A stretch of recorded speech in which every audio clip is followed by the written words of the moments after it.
ദേവർഷിഗണസംഘാത സ്തൂയമാനാത്മവൈഭവ ഭണ്ഡാസുരവധോദ്യുക്ത ശക്തിസേനാ സമന്വിത. ദേവഗണങ്ങളും മഹർഷിഗണങ്ങളും ഋഷിഗണങ്ങളും ചേർന്ന സംഘാതം. സംഘാതം എന്ന് പറഞ്ഞാൽ സുഹൃത് സംഘങ്ങൾ, മഹാസമുദായങ്ങൾ, അല്ലെങ്കിൽ വെറുതെ സംഘങ്ങൾ.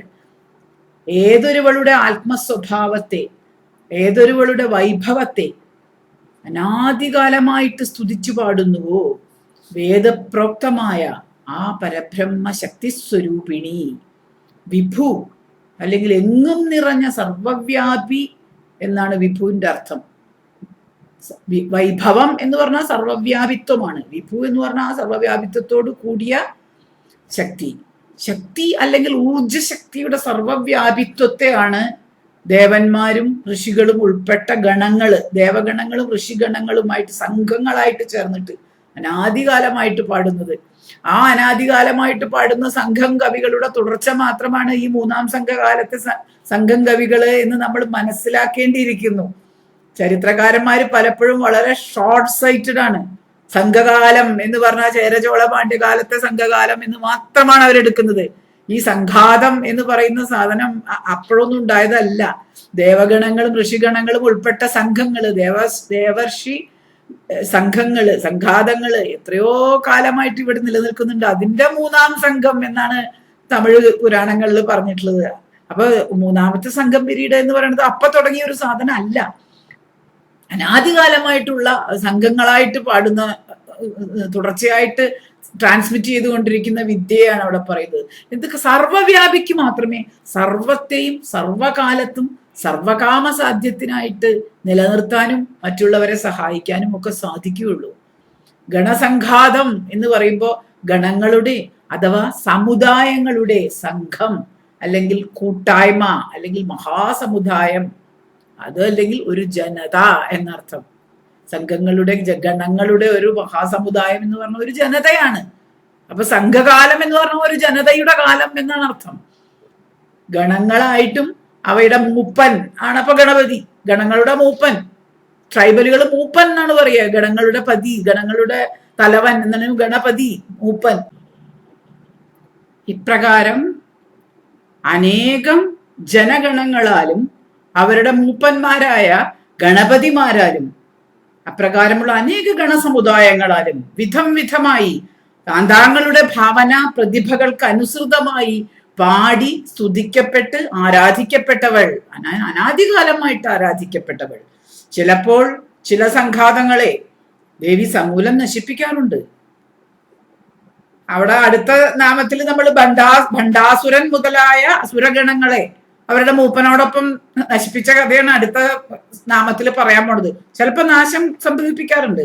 അതുകൊണ്ട് അവൾ സംഘാത അല്ലെങ്കിൽ സമ്യക്കായി ഗാഥ എന്ന് പറഞ്ഞാൽ അങ്ങനെ സമ്യക്കായിട്ട് ഘാതകർമ്മം ചെയ്യുന്നവൾ എന്നും വിളിക്കപ്പെടുന്നുണ്ട്. ചില ഗണങ്ങളെ പൂർണ്ണമായിട്ട് ഭൂമുഖത്തു നിന്ന് തുടച്ചു നീക്കാറുണ്ട് ഈ പ്രകൃതി. ചില ഗണങ്ങളെ സംരക്ഷിക്കുന്നുമുണ്ട്. സംസാര ജീവിതം നയിക്കുന്നവരുടെ സംഘാതങ്ങളാണ്, സമുദായങ്ങളാണ് ഈ അധികവും ഭൂരിപക്ഷവും. അങ്ങനെയുള്ള സംഘാതങ്ങള് മുമുക്ഷുക്കൾക്ക്, മോക്ഷം കാമിക്കുന്നവർക്ക് ഒരുവിധം നരകാണ്. സംസാര ജീവിതം കുറെ അങ്ങോട്ട് വല്ലാണ്ട് ആർത്തി പിടിച്ച സംസാര ജീവിതം ഒരു രീതിയിൽ ഒരു നരകാണ് മനുഷ്യന്. അങ്ങനെ വരുമ്പോ അങ്ങനെയുള്ള അധർമ്മികളായിട്ടുള്ള ആർത്തി പിടിച്ചവരായിട്ടുള്ള ആളുകളുടെ ഭരണത്തിൽ നിന്നും അവരുടെ ജീവിത ശൈലിയിൽ നിന്നൊക്കെയുള്ള മുക്തിക്ക് വേണ്ടിയിട്ട് ദേവന്മാരും ഋഷികളും മുനിമാരും ഒക്കെ മനസ്സുരുകിയിട്ട് ആ ദേവീനെ സ്തുതിച്ചു പാടും, ഞങ്ങളെ ഇതൊന്നൊന്ന് രക്ഷിച്ചു തരണേന്ന്. വൈശ്യക്ഷാത്ര മരുത് ആദിത്യാദി ഗണങ്ങൾ അഭിവൃദ്ധിക്കും ഐശ്വര്യത്തിനും ആയിട്ടാണ് സാധാരണ ദേവിയെ സ്തുതിക്കാറ്. ഗന്ധർവന്മാരും ഗന്ധർവഗണങ്ങളും കിന്നരഗണങ്ങളും അപ്സരൻസുകളുടെ ഗണങ്ങളും ഒക്കെയോ കലയുടെ അഭിവൃദ്ധിക്ക് വേണ്ടിയാണ് ദേവിയെ സ്തുതിക്കുന്നത്. പലരും പലതിനു വേണ്ടിയാണ് സ്തുതിക്കുന്നത്. നാഗഗണങ്ങളോ, നാഗങ്ങൾ എന്തിനു വേണ്ടിയാണ് സ്തുതിക്കുന്നത്?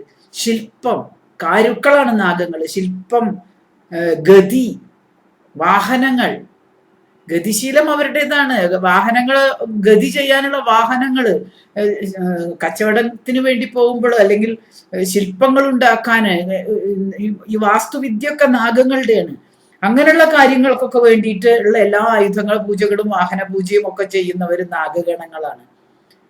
പരരൂപ സംബന്ധമായി സർവവ്യാപിത്വം എന്ന ഊർജശക്തി ആയതുകൊണ്ട് ഈ ആവശ്യങ്ങളെല്ലാം, ഈ കാമങ്ങളെല്ലാം എല്ലാ ഗണങ്ങൾക്കും അതാത് ഗണങ്ങളുടെ ആവശ്യാനുസാരം പ്രപഞ്ചോർജ ജൈവോർജ രൂപത്തിൽ വന്നുകൊണ്ട് അവൾ സർവകാലത്തും ഈ ഭൂമി, ഈ പ്രപഞ്ചം ഉണ്ടായ കാലം മുതൽ അവൾ ഇത് കൊടുത്തുകൊണ്ടിരിക്കുന്നുണ്ട്.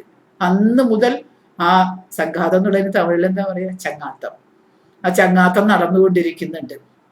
അപ്പൊ സർവവ്യാപിത്വം ബ്രഹ്മാത്മസ്വരൂപാഭിന്നമായ ഒരു രൂപമാണ്. ആ ആത്മവൈഭവം കൊണ്ടാണ്, ആത്മശക്തി കൊണ്ടാണ് അവൾ സർവകാമവും തരുന്നത്. അതാണ് സ്തൂയമാന ആത്മവൈഭവ എന്ന് പറഞ്ഞത്. സദാനന്ദപൂർണ സ്വാത്മൈവ പരദേവത ലളിത എന്ന് ഭാവനോപനിഷത്ത് പറയുന്ന ലളിതയെ കുറിച്ചാണല്ലോ നമ്മൾ പറയുന്നത്. ആത്മസ്വരൂപ ശക്തിയുടെ വൈഭവം, അനന്തശക്തി പ്രഭാവമാണ് എന്ന് അർത്ഥം. ഇനി ബണ്ഡാസുരൻ എന്ന അസുരനെയും അവന്റെ അസുരഗണത്തെയും അവന്റെ ആ ജനതയെ മുഴുവൻ സമൂലം നശിപ്പിക്കാൻ വേണ്ടി ഒരുങ്ങിയ ശക്തിസേനാ സമന്വിത, ശക്തിസേനയോട് കൂടിയവൾ ആണ്. ലളിതോപാഖ്യാനത്തിലാണ് ഈ കഥ വളരെ പ്രസിദ്ധമായിട്ട് പറഞ്ഞിട്ടുള്ളത്. ബണ്ഡാസുരവധം വാസ്തവത്തിൽ പറയാ ഒരു ദേവകാര്യമാണ്. ദേവകാര്യ സമുദ്ഭവ എന്ന് പറഞ്ഞത് ദേവന്മാര് സ്തുതിച്ചു പാടിയപ്പോ, ദേവഗണങ്ങൾ സ്തുതിച്ചു പാടിയപ്പോ ദേവകാര്യത്തിന് വേണ്ടി ഉത്ഭവിച്ചതാണ് ഈ ബണ്ഡാസുരന്മാരുടെ ജനതയെ നശിപ്പിക്കാൻ വേണ്ടിയിട്ട്. ദേവഗണങ്ങളാൽ സ്തുതിക്കപ്പെട്ട് അവൾ ഉത്ഭവിച്ചു. അങ്ങനെ തന്റെ ഏകശക്തി രൂപത്തിൽ നിന്ന് അവൾ അനേക സ്ത്രീ ശക്തി ദേവതകളെ സൃഷ്ടിച്ചു. അവരുടെ സേനയെ ഒരു വ്യൂഹമാക്കി ചുറ്റും നിർത്തിയിട്ടാണ് അവളുടെ ഈ പടപ്പുറപ്പാട്.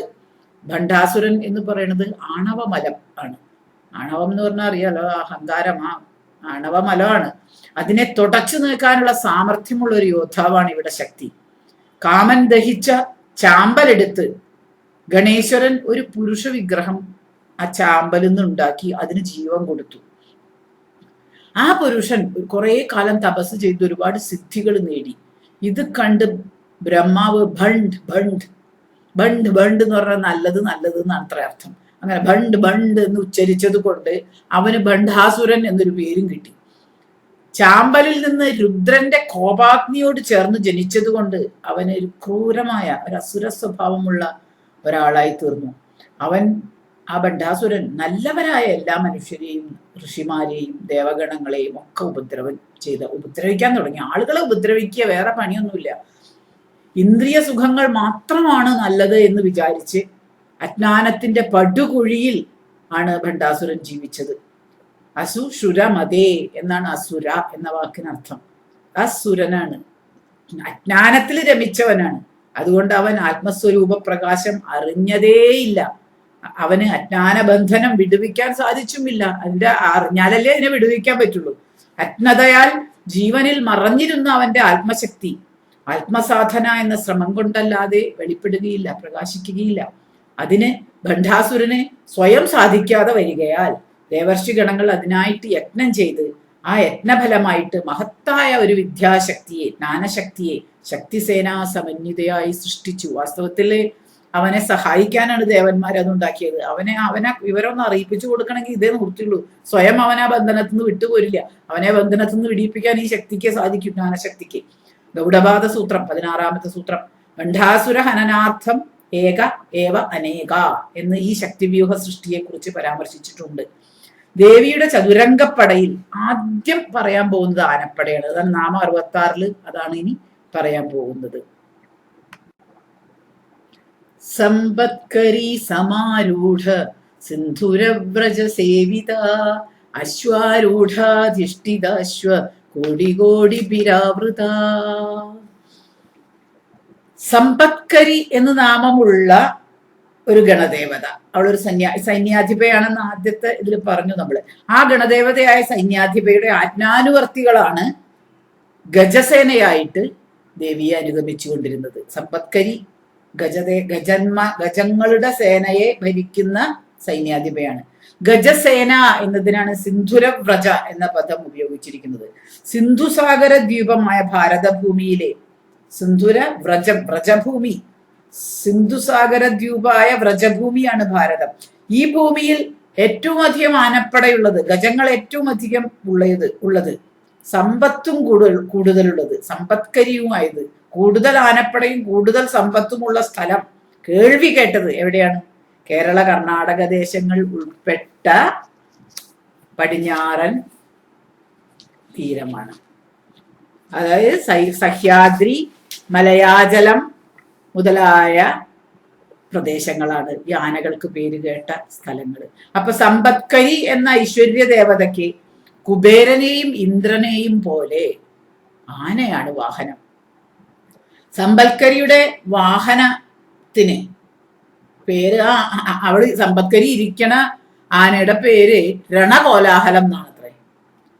അതുകൊണ്ടാണ് ആ കോലാഹലം, രണകോലാഹലം ഉള്ള ആ കോലാഹലം എന്ന് പേരുള്ള ആനയുടെ മുകളിൽ ഇരിക്കുന്നത് കൊണ്ടാണ് കോലാദ്രി, അല്ലെങ്കിൽ കോലാചലപുരത്തിൽ നിന്ന് ഗോളാദ്രിയാണ്. ഗോളാദ്രിയുടെ ആ കോലാചലത്തിന്റെ മുകളിൽ ഇരുന്ന് കോലാഹല ഘോഷം മുഴക്കിക്കൊണ്ട്, ആ സമ്പത്കരിയുടെ രണനാദം മുഴക്കിക്കൊണ്ട് ആനപ്പുറത്ത് വരുന്ന ആനപ്പടപ്പുറപ്പാടിന്റെ ദേവിയായിട്ടാണ് അവിടെ സമ്പൽക്കരി എന്ന ഐശ്വര്യ ദേവതയായ സൈന്യാധിപയെ പറഞ്ഞിരിക്കുന്നത്. അപ്പോ ദേവിയുടെ സൈന്യത്തിന്റെ ആദ്യത്തെ സൈന്യാധിപ ഈ ആനപ്പട ഉള്ള നമ്മുടെ ഭാഗമാണ്, നമ്മുടെ ഭൂഭാഗമാണ്. അപ്പൊ കേരള കർണാടക ഇന്നും അങ്ങനെയാണല്ലോ, ആനകളുടെ നാടാണ്.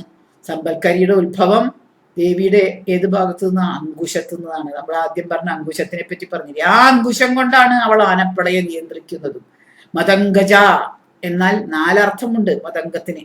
മതംഗം എന്ന് പറഞ്ഞാൽ ആനയാണ്, നാഗമാണ്. അപ്പൊ ഈ ഏരിയ മുഴുവൻ നാഗങ്ങളാണ്, ആനകളുണ്ട്, നമ്മളെല്ലാവരും നാഗങ്ങളാണ്. നാഗം എന്ന് പറഞ്ഞാൽ നേരത്തെ പറഞ്ഞു, ഞാൻ ആദ്യം പറഞ്ഞു, യോഗി ഫണീശൻ എന്ന കച്ചവടത്തിന് പോകുന്ന ഫണീശൻ തന്നെയാണ്. അതേ സമയത്ത് എല്ലാ യോഗികൾക്കും തലയിൽ ശിരസിൽ ഒരു നാഗഫണം ഉണ്ടാവും. ഫണീശന്മാർക്ക് നാഗഫണമുണ്ട്. നമ്മൾ നാഗത്തിന്റെ നാഗരാജധാനിയാണിത്. അപ്പൊ ആനയാണ്, നാഗമാണ്, മതംഗമുനിയാണ്.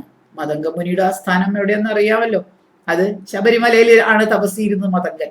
അപ്പൊ മതംഗമുനി എന്നുള്ള ഒരർത്ഥമുണ്ട്. പിന്നെ എന്താ അർത്ഥം? ചണ്ടാലൻ എന്നൊരർത്ഥമുണ്ട്. ഇങ്ങനെ 4 അർത്ഥത്തോടു കൂടിയ ചണ്ടാല കന്യക എന്നുള്ളൊരർത്ഥവുമുണ്ട്. ഇങ്ങനെ 4 അർത്ഥമുണ്ട് മതംഗജ എന്നതിന്. അപ്പൊ ആനയുടെ പുത്രിയാണ്, ഗജങ്ങളുടെ പുത്രിയാണ്, നാഗങ്ങളുടെ പുത്രിയാണ്, ചണ്ടാലന്മാരുടെ പുത്രിയാണ്, മതംഗമുനിയുടെ പുത്രിയുമാണ്. ഇങ്ങനെ 4 അർത്ഥത്തോടു കൂടിയതാണ് മതംഗജ എന്ന വാക്ക്. അപ്പൊ മതംഗ കന്യകയാണ് സാക്ഷാൽ സരസ്വതിയായ മൂകാംബിക. മതംഗൻ തപം ചെയ്ത മലയാണ് കേരളത്തിലെ ശബരിമല. അതായത് കേരള കർണാടക ദേശത്ത് നിന്നാണ് ദേവിയുടെ മതംഗ സൈന്യത്തിന്റെ പുറപ്പാട്. സിന്ധുരം എന്നത് ആനയാണ്. അതായത് സിന്ധുദേശത്തെ ആന എന്നുള്ള അർത്ഥമാണ് അവിടെ. സിന്ധുദേശം എന്ന് പറയുന്നത് ഇപ്പൊ നമ്മൾ പറയണ പോലെ സിന്ധ് എന്നുള്ള അർത്ഥം മാത്രമല്ല, സിന്ധുവാൽ ചുറ്റപ്പെട്ട ആ ദേശം മുഴുവൻ സിന്ധുദേശമാണ്. 3 ഭാഗവും കടലുകൊണ്ട് ചുറ്റപ്പെട്ട ഈ സിന്ധുദേശത്തെ അവിടുത്തെ ആനയാണ് സിന്ധുരം. അതിൽ ഭദ്രം, മന്ത്രം, മൃഗം മുതലായിട്ട് വിഭിന്നങ്ങളായ ആനകളെ നമ്മൾ ഗജശാസ്ത്രത്തിൽ പറയുന്നുണ്ട്. ഇങ്ങനെയുള്ള വിഭിന്നങ്ങളായ ആനകളുടെ വ്രജം എന്ന് പറഞ്ഞ ഗ്രാമം, അങ്ങനെയുള്ള വ്രജം കൊണ്ട് സേവിതയായി ദേവിയെ വർണ്ണിക്കുന്നു. വിവിധ തരത്തിലുള്ള ആനകള്, ഭദ്രങ്ങളും മന്ത്രങ്ങളും മൃഗങ്ങളും ഒക്കെ ആയിട്ട് വളരെയധികം ആനകള് ദേവിയെ സേവിച്ചുകൊണ്ട് ഒരു ആനപ്പട കൂടെയുണ്ട്. പിന്നെ സമ്പത്കരി വിദ്യ എന്ന് പറഞ്ഞാൽ ശക്തിയേറിയ ഒരു മന്ത്രം.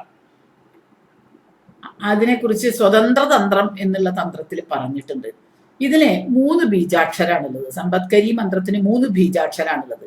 ആ സമ്പത്കരി മന്ത്രത്തിൽ ആരൂഢം ചെയ്ത് സിന്ധുരവ്രജത്താൽ സേവിക്കപ്പെട്ടവൾ എന്നാണ് മറ്റൊരർത്ഥം. ആ 3 ബീജാക്ഷര മന്ത്രമുള്ള ആ മന്ത്രത്തിൽ ആരൂഢം ചെയ്തവളാണ്. സുഖസമ്പത്തുകളോടെയുള്ള ചിത്തവൃത്തിക്കും സമ്പത്കരി എന്ന് തന്നെയാണ് പേര്. ഈ മനോനിലയ്ക്ക് ആധാരമായത് എന്താണ്? സപ്താദി വിഷയങ്ങൾ. അവ ആനകൾക്ക് തുല്യമായി ബൃഹത്തും ബലശാലികളും അമൂല്യങ്ങളുമായിട്ട് പറയപ്പെടുന്നു. അറിയുന്നവൻ, അറിയപ്പെടുന്നത്, അറിവ് എന്നിങ്ങനെയുള്ള ത്രിപുടി. ഈ ത്രിപുടിയെ ഓരോന്നായിട്ടും അവയുടെ പരസ്പര സംബന്ധത്തോടു കൂടിയും വിവേചിച്ചറിയുന്ന ജ്ഞാനം അല്ലെങ്കിൽ വിദ്യ സമ്പത്കരി എന്നാണ് അറിയപ്പെടുന്നത്. ഈ ത്രിപുടിയുടെ പൂർണ്ണമായ അറിവ് വിദ്യയെ സമ്പത്കരി എന്ന് തന്നെയാണ് പറയുന്നത്. ഇങ്ങനെ നാനാർത്ഥത്തോടു കൂടിയ ഒരു വാക്കാണ് സമ്പത്കരി. സമ്പത്കരി സമാരൂഢയാണ് അവള്. സമ്പത്കരിയുടെ മുകളിലാണ് ഇരിക്കുന്നത്. സിന്ദൂരവ്രജ സേവിതയാണ് അവള്. അത് പറഞ്ഞു. ഇനി ആനപ്പടയ്ക്ക് ശേഷം എന്താ വരുന്നത്? അശ്വസേന. അശ്വാരൂഢ എന്നാണ് രണ്ടാമത്തെ സൈന്യാധിപയുടെ പേര്. ആ ദേവിയുടെ അധീനതയിലുള്ള കോടി അശ്വങ്ങളാൽ, അസംഖ്യം അശ്വങ്ങളാൽ ചുറ്റപ്പെട്ടവൾ. അശ്വസേനയുടെ സൈന്യാധിപ അശ്വാരൂഢ. ആന കരയിൽ പോകുന്ന വാഹനമാണ്. അശ്വം കുതിര എന്നുള്ള അർത്ഥത്തില് അശ്വവും കരയിൽ പോകുന്ന വാഹനം തന്നെയാണ്. പക്ഷെ അശ്വത്തിന് വേറൊരർത്ഥം നേരത്തെ ഞാൻ പറഞ്ഞു, കാലവർഷക്കാറ്റ്, മൺസൂൺ എന്ന അർത്ഥമുണ്ട്. അതിൽ പോകുന്ന കപ്പൽപ്പടയും അശ്വസേനയിൽ പെടും. അതുകൊണ്ടാണ് കപ്പലിന്റെ മുകളിൽ ഒരു കുതിരത്തല വെച്ചിട്ടാണ് പഴയ ഫണീഷ്യന്മാരുടെ കപ്പലുകൾ. ഈ അശ്വസേന എവിടെ നിന്നാണ് ജനിച്ചത്? അവളുടെ പാശം എന്ന ആയുധത്തിൽ നിന്നാണ് ജനിച്ചത്. അവളുടെ കുതിരയുടെ പേര്, ഈ ദേവിയുടെ കുതിരയുടെ പേര് അപരാജിത എന്നാണ്. ഇതിന് 13 അക്ഷരമുള്ള ഒരു ത്രയോദശാക്ഷര മന്ത്രമുണ്ട് അവൾക്ക്, ഈ ദേവിക്ക്. നമ്മുടെ ശരീരത്തിൽ പഞ്ചേന്ദ്രിയങ്ങളാണ് കുതിരകൾ. അവയിൽ അശ്വാരൂഢയായവളാരാ? നമ്മുടെ പഞ്ചേന്ദ്രിയങ്ങളിൽ ആരൂഢയായവളാരാ? നമ്മുടെ മനസ്സ്. അപ്പൊ മനസ്സാണ് അശ്വാരൂഢ. മനസ്സിന് തന്റെ സങ്കല്പ വികല്പങ്ങളെ, ഇങ്ങനെയുള്ള വ്യാപാരങ്ങളെ, സങ്കല്പം വികല്പം എന്ന വ്യാപാരങ്ങളെ കുതിരകൾ മൂലം ആ വ്യാപാരത്തെ കൊണ്ടു നടക്കാൻ സാധിക്കും. അതുപോലെ ആണ് വ്യാപാരത്തെ കൊണ്ടു നടക്കുന്ന അശ്വിനികൾ, അല്ലെങ്കിൽ കാറ്റിന്റെ കൂടെ പോകുന്ന വ്യാപാരശീലരാണല്ലോ അവര്, കടൽ കടന്നു പോകുന്ന അശ്വപ്പടകള്. മനസ്സിന് അടങ്ങിയ ഇന്ദ്രിയങ്ങളുള്ള സൈന്യത്തിനു മാത്രമേ അജ്ഞാനമായ ബണ്ഡാസുരനെ നശിപ്പിക്കാൻ സാധിക്കുകയുള്ളൂ. അനന്തം ജീവികളുടെ അനന്തം ഇന്ദ്രിയങ്ങൾക്ക് അധിഷ്ഠാന ദേവതയാണ് ദേവി. അതുകൊണ്ട് കോടി അശ്വങ്ങളാലും അശ്വാരൂഢങ്ങളായ അനവധി മനസ്സുകളാലും അവൾ ചുറ്റപ്പെട്ടിരിക്കുന്നു. ദുർഗാ സപ്തശതിയിലെ ഇന്ദ്രിയാണാം അധിഷ്ഠാത്രി ഭൂതാനാം അഖിലേഷുയ ഭൂതേഷു സതതം തസ്യൈ വ്യാപ്തിയൈ ദേവ്യൈ നമോ നമഃ എന്ന് കാണാം. കോടി ഇൻറ്റു കോടി എത്രയാ? കോടി കൊണ്ട് ഗുണിച്ചാൽ ജലധിയാണ് സംഖ്യ. അത്രയും ജീവമനസ്സുകളാൽ കോടിഭിരാവൃത. ജലധി നമ്പർ എന്ന് പറയുമ്പോൾ അസംഖ്യം നമ്പറാണ്. അത്രയും ജീവമനസ്സുകളാൽ ആവൃതയായി ആണ് ഈ അശ്വാരൂഢ. അശ്വത്തിന് നേരത്തെ പറഞ്ഞ പോലെ 15 എന്ന് തന്നെയാണ് സംഖ്യ. 15ആണ് സംഖ്യ വരുന്നത് അശ്വം എന്ന പദത്തിന്. അതിനും തിരിച്ചിടുമ്പോ 51ആണല്ലോ.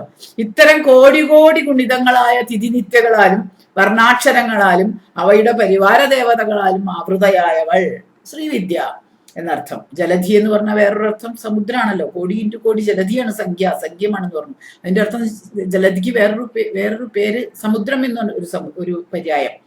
ആ ജലധിയിൽ സഞ്ചരിക്കുന്ന കാലവർഷക്കാറ്റുകൾ, പ്രാണങ്ങൾ, അവയോടൊത്ത് സഞ്ചരിക്കുന്ന കപ്പൽ യാത്രക്കാർ, ഇവയെല്ലാം അശ്വം, അശ്വിനി മുതലായ പദങ്ങൾ കൊണ്ട് ഇവിടെ വ്യവഹരിച്ചിരിക്കുന്നു.